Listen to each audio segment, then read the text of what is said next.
Hello दोस्तों, मैं विक्रम सिंह राजपूत। आप सभी का हमारे यूट्यूब चैनल पर स्वागत है। आप सभी को नमस्कार। आज हमारा जो टॉपिक है वो है नंबर सिस्टम पर परिमेय संख्या, रैशनल नंबर। ठीक है, इंग्लिश में बोलते हैं इसको रैशनल नंबर। हमारा जो चैनल है वो CS, PDCL, CG Vyapam, ACF, CGPSC, food inspector, sub inspector और CG व्यापम के आगामी एग्ज़ाम्स जैसे पटवारी, RI, संयुक्त भर्ती परीक्षा, उनकी तैयारी कराते हैं। मैं आप लोगों से 2 मिनट बात करना चाहता हूं। मैं आप लोगों को बताना चाहता हूं कि हमारे जो चैनल है वो मैथ्स के पूरे सिलेबस को कवर कराएगा। ठीक है, और हम लोग सारे के सारे वीडियोस डेली अपडेट करेंगे। आप लोगों को डेली एक वीडियो आप लोगों तक पहुंचाया जाएगा ताकि आप लोग अच्छे से तैयारी कर सकें। अगर आप लोगों को प्यार ज़्यादा मिला तो हम एक दिन में 2 वीडियो अपलोड करेंगे, और अगर बहुत ही ज़्यादा प्यार मिला तो एक दिन में हम लोग 3 वीडियो अपलोड करेंगे, जिससे आप लोगों को जल्दी से जल्दी सिलेबस कंप्लीट किया जा सके। ठीक है, तो इसके लिए बिल्कुल मत घबराइएगा कि हम लोग 2-4 वीडियो डाल करके रुक जाएंगे, ऐसा बिल्कुल भी नहीं है। हमारा मोटिव है कि आप लोगों को सिलेक्शन गणित में न रुके, गणित की वजह से न रुके। ठीक है, तो चलिए स्टार्ट करते हैं परिमेय संख्या।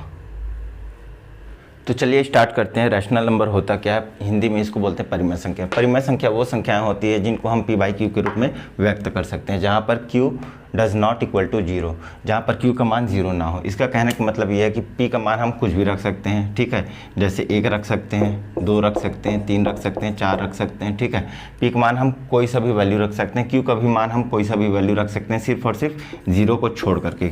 0 का मान हम Q में नहीं रख सकते। ठीक है, तो जैसे कि एग्जाम्पल देखिए, परिमेय संख्या माइनस नंबर भी हो सकते हैं, 0 भी हो सकता है, पॉजिटिव नंबर भी हो सकते हैं। ठीक है, जैसे कि उदाहरण देखिए 1, 2, 3, 4।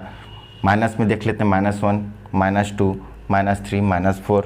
ठीक है, 0, क्या 0 एक परिमेय संख्या है? क्वेश्चन पूछ सकता है। ठीक है, क्या 0 एक परिमेय संख्या है? तो बिल्कुल है, 0 एक परिमेय संख्या है। ठीक है, और इसमें एग्जाम्पल देखते हैं, जैसे P/Q के फॉर्म में लिखते हैं तो अगर 3/7 एक एग्जाम्पल हो गया, -4/5 ये एक एग्जाम्पल हो गया, 22/7 इसको याद रखिएगा, 22/7 परिमेय संख्या है। ठीक है, 22/7 एक परिमेय संख्या है। ठीक, तो चलते हैं कि अगर इनको परिमेय संख्या बोलते हैं तो कौन सी ऐसी संख्याओं को हैं जिन्हें हम परिमेय संख्या नहीं बोलते हैं। तो हम अगला टॉपिक चलते हैं अपरिमेय संख्या। उसके बाद फिर हम क्वेश्चंस करेंगे कि एग्जाम में कैसे कैसे परिमेय संख्या से रिलेटेड क्वेश्चन पूछे जाते हैं। चलिए तो समझते हैं कि अपरिमेय संख्या क्या होती है। तो ऐसी संख्या जिसे हम P/Q के रूप में व्यक्त नहीं कर सकते, जैसे, ठीक है, ऐसी संख्या जिन्हें हम P/Q के रूप में व्यक्त नहीं कर सकते, और जहाँ पर Q का वैल्यू क्या हो सकता है? 0 भी हो सकता है। जहाँ पर Q का वैल्यू 0 भी हो सकता है, जैसे 2/0, 3/0, ये सभी के सभी क्या है? अपरिमेय संख्या है। ठीक है, जैसे 0/0 ये क्या है? ये परिमेय संख्या होगा? नहीं होगा। क्या ये अपरिमेय संख्या होगा? नहीं होगा, क्योंकि ये नॉट डिफाइंड है, नॉट डिफाइंड। ठीक है, ये नॉट डिफाइंड है। ठीक, गणित में इसको डिफाइन नहीं किया गया है। ठीक है, तो जैसे कि √2 का वैल्यू हो गया, √3 का वैल्यू हो गया। ठीक है, पाई का वैल्यू हो गया, इन सब का वैल्यू क्या होगा? अपरिमेय संख्या होगा, क्योंकि इनको हम बटे के रूप में नहीं लिख सकते। बटे के रूप में किसे लिखा जा सकता है? जिसका दशमलव को हम शांत कर सकें। अगर कोई संख्या है जैसे 2.14, ठीक है, इसके बाद कोई संख्या नहीं, मतलब इधर हम 0 लगा सकते हैं, कोई सा भी कितना भी 0 लगा लें, कोई फ़र्क नहीं पड़ता।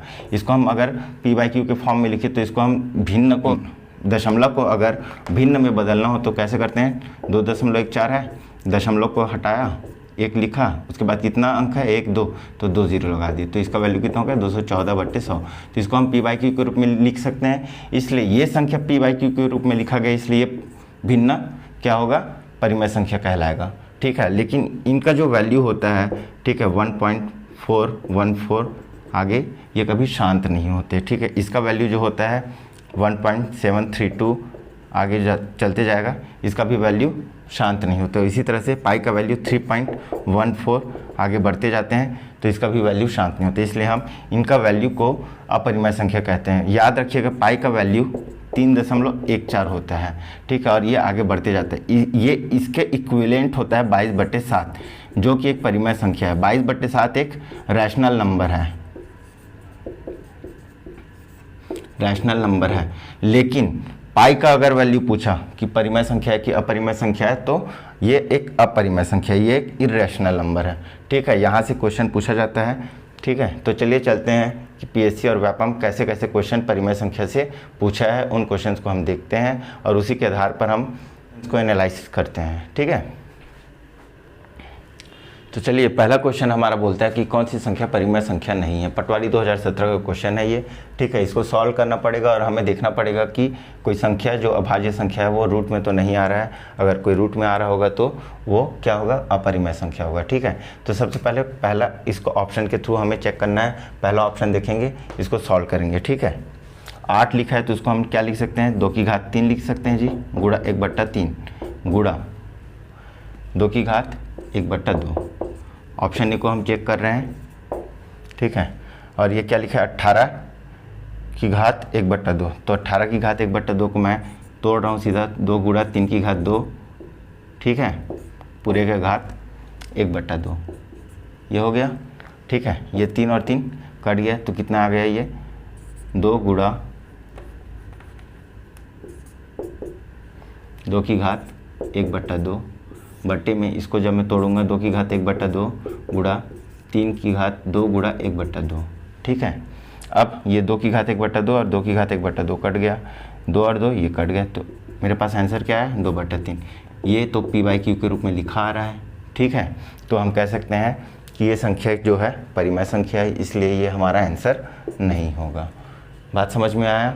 ठीक है, अगर ये चीज़ आपको सॉल्व करने नहीं आ रहा है तो बिल्कुल घबराइएगा मत। अभी हम आगे चैप्टर में पढ़ेंगे घातांक एवं करनी, तब इस चीज़ को हम लोग समझेंगे। ठीक है, चलिए ऑप्शन बी को चेक करते हैं।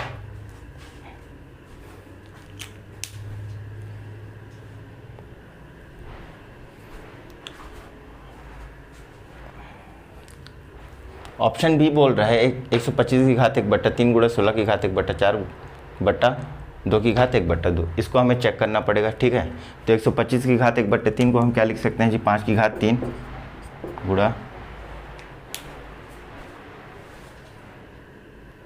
इसी तरह से 16 को क्या लिख सकते हैं, 2 की घात 4 गुणा 1/4 लिख सकते हैं, बटे में 2 की घात 1/2, 2 की घात 1/2।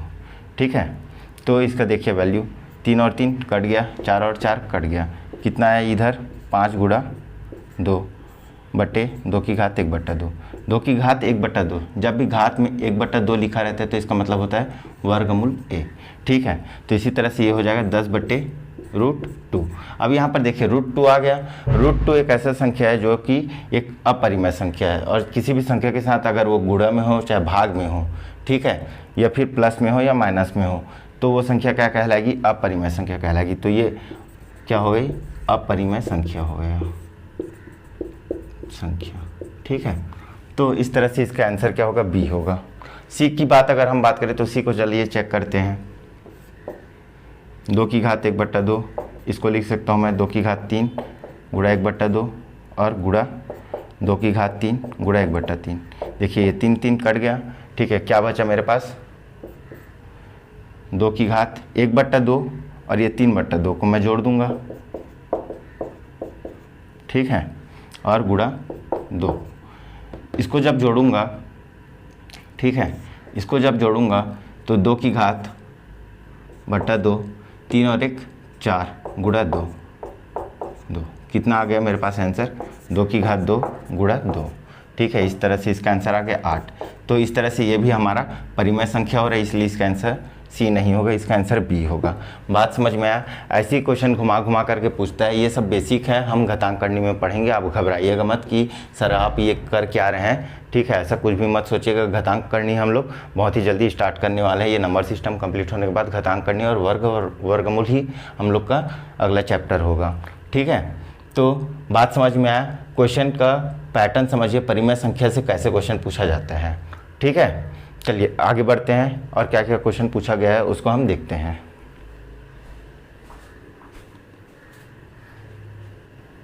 तो चलिए देखते हैं, हमारे पास 2 क्वेश्चन है, 1/2 व 1/4 के बीच में परिमेय संख्या ज्ञात कीजिए। पहला क्वेश्चन बोल रहा है, ये CG TPI का एग्ज़ाम हुआ था CG में।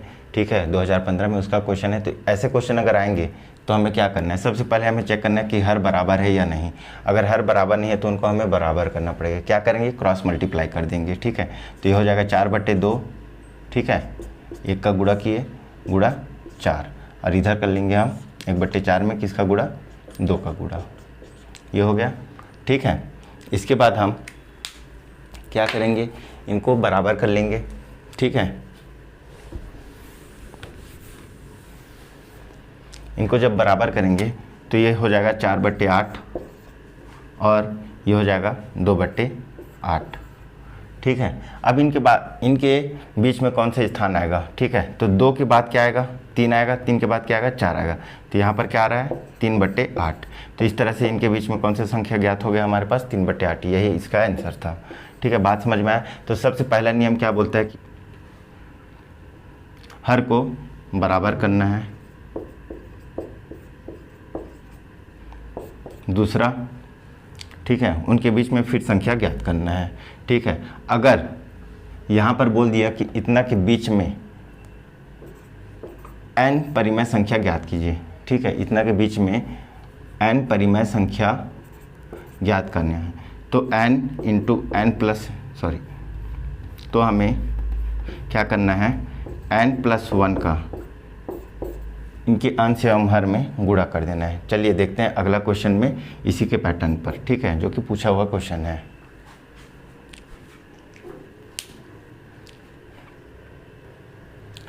हमारा अगला क्वेश्चन बोल रहा है 1/3 और 1/5 के बीच में 5 परिमेय संख्या ज्ञात कीजिए। देखिए, तो सबसे पहले क्या ज्ञात करना है, क्या बोल रहा है, n परिमेय संख्या ज्ञात करना है। तो सबसे पहले हमारा काम क्या रहेगा, हर को, डिनोमिनेटर को क्या करना है, हर को बराबर करना है, बराबर करना है। तो हर को बराबर करने के लिए क्या करेंगे, दोनों को क्रॉस मल्टीप्लाई कर देंगे।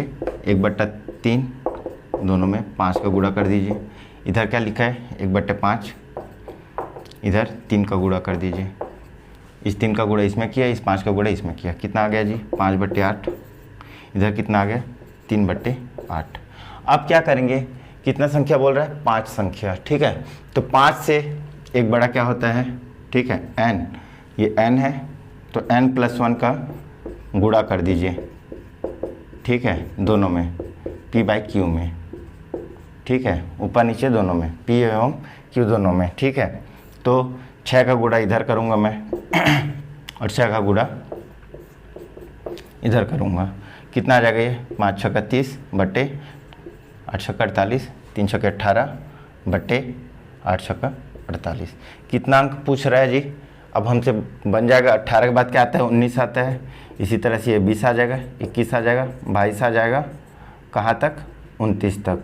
ठीक है, 19/48, 20/48, 21/48, सो ऑन। ठीक है, तो यहाँ से हम कोई सा भी 5 परिमेय संख्या इनमें से निकाल सकते हैं। ठीक है, चाहे आप कोई सा भी निकाल लीजिए। 19/20 हो जाएगा, 19/48 होगा, 20/48 होगा, 21/48 होगा, 22/48 होगा। ठीक है, 23/48 होगा। इसी तरह से आप 24/48 भी ले सकते हैं, 25/48 भी ले सकते हैं। ठीक है, तो बात समझ में आया कि हमें परिमेय संख्या कैसे ज्ञात करते हैं। ठीक है, 2 परिमेय संख्याओं के बीच का जो n परिमेय संख्या है वो कैसे ज्ञात किया जाता है, आपको समझ में आ गया होगा। चलिए एक क्वेश्चन और करते हैं।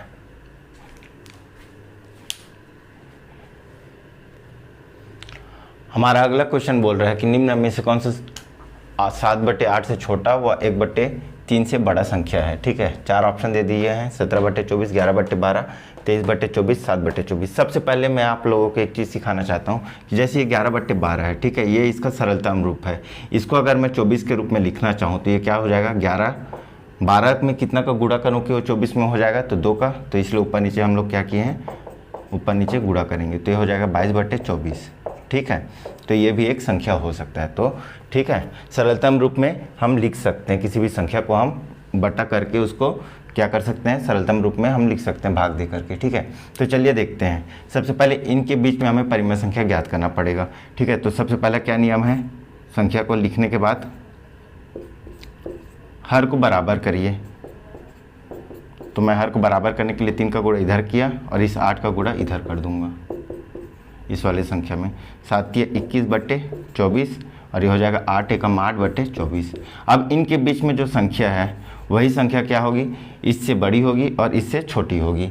ठीक है, तो 8 के बाद क्या आएगा, 9, 10, 11, 12, 13, 14, 15, 16, 17, ठीक है, 18, 19, 20।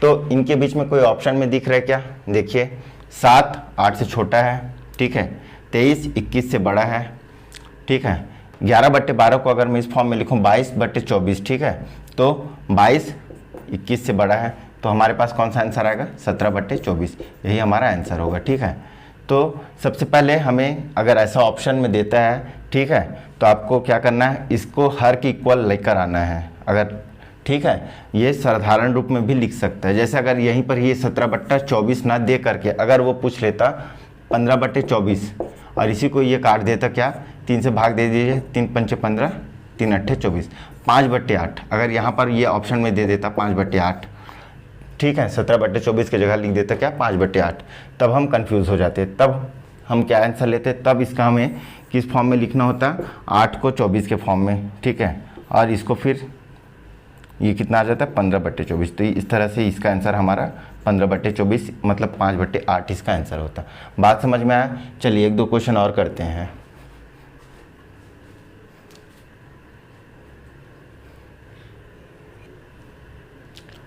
चलिए हमारे पास अगला 2 क्वेश्चन है, एक क्वेश्चन सीजी टेट में पूछा है, एक क्वेश्चन सीजी एसआई 2011 में पूछा है। ठीक है, पहले के लिए ऑप्शन है ये, ठीक है, बोल रहा है कि निम्न में से कौन सी संख्या अपरिमेय है। ठीक है, 4 ऑप्शन दे दिए हैं, ऑप्शन ए में दे दिया 16, ऑप्शन बी में √12, ऑप्शन सी में √9 और ऑप्शन डी में नन ऑफ दिस। तो हमारा परिमेय संख्या क्या बोलता है, जिसको हम p/q के फॉर्म में नहीं लिख सकते। तो √9 का मान कितना होता है जी, 3 होता है। इसी तरह से √16 का मान कितना होता है जी, 4 होता है।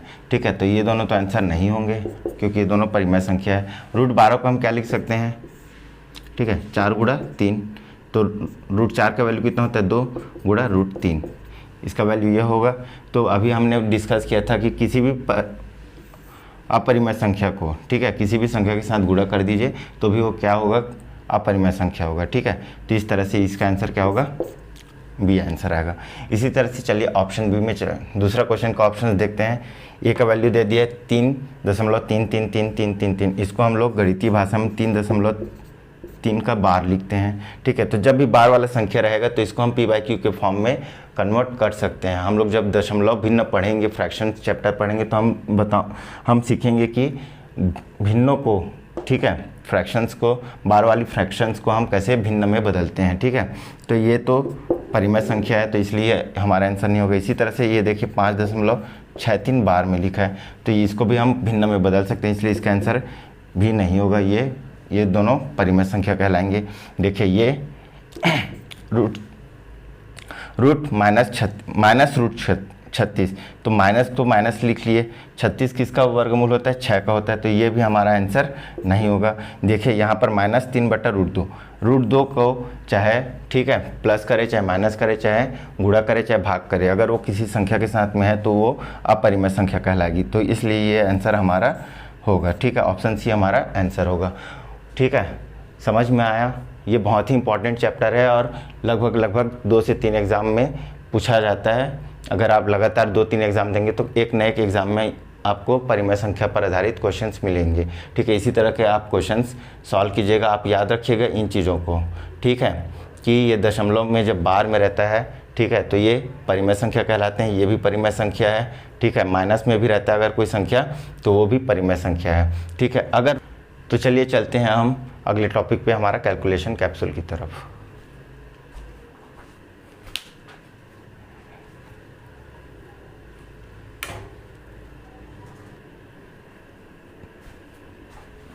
तो ये रहे हमारे इस वीडियो के कैलकुलेशन कैप्सूल के क्वेश्चन। ऊपर के जो 2 क्वेश्चन है वो CSPDCL में पूछा गया क्वेश्चन है।